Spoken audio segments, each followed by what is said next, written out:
Guys, talong tayo ngayon guys. 45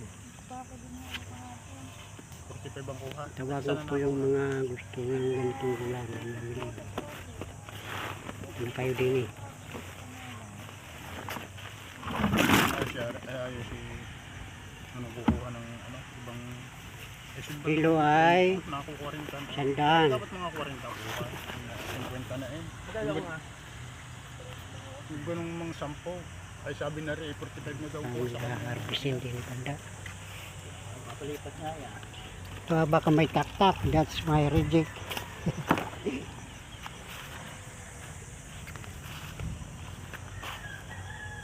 Reject yan. May presyo pa yung reject guys.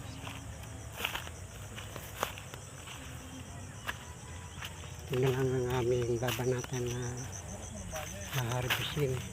Kanto lang ang bunga din guys. Madami.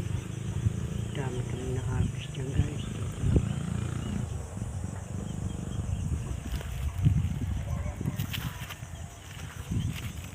Hi guys, thanks for watching.